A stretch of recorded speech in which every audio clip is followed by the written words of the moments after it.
and we aim to Hey outdoor adventurers, it's time for a new trailblazing, and today we're exploring William B. Umstead State Park in Raleigh, and we're going to check out all the activities that you can do on their 20 miles plus of trails. We have actually a little over 20 miles of trails, and what's great about it, they're different lengths, so there's something to satisfy everyone. Perfect. From the 0.6 mile Oak Rock Trail, which has a really cool oak tree growing out of a rock outcropping, to Potts Branch, which is one of my favorites to recommend to people. It's short, it's 1.3 miles. It goes along the creek, so you get that beautiful bubbly creek sound.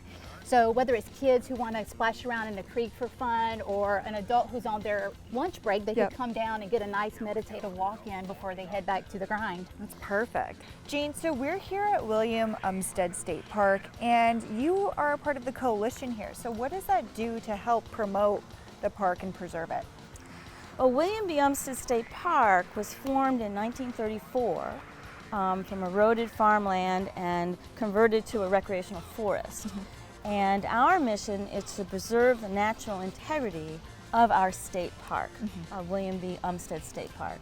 So a coalition, is that, how would you define that for people who don't know what a coalition is? Because many state parks have coalitions, but if people want to get involved, what is it and how can they help out? Well, we have 16 environmental partner organizations, and we have individual members.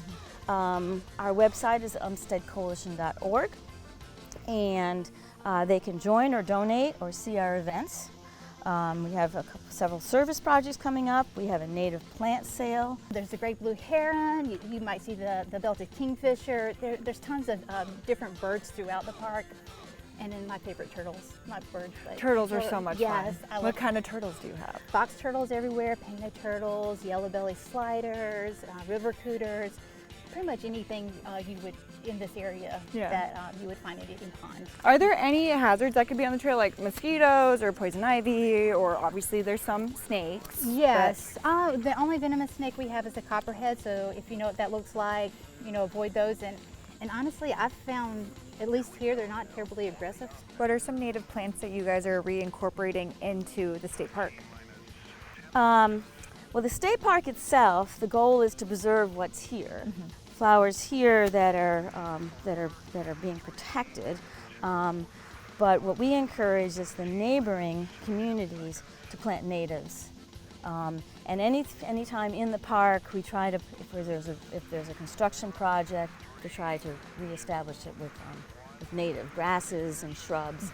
We've converted the walkway medians to butterfly gardens. Oh, perfect. Because pollinators are so important, and like butterflies don't seem like they would be as big as maybe honeybees or bees in general, but they are a massive part of how the ecosystem continues on. Well, of course we encourage the bees for pollination. So the pollinator plants are a big push, and the native plants are a big push for us. And in that regards, we've worked in planting and actively maintaining butterfly gardens in the park. These are kind of playfully known as the boogie woogie aphids.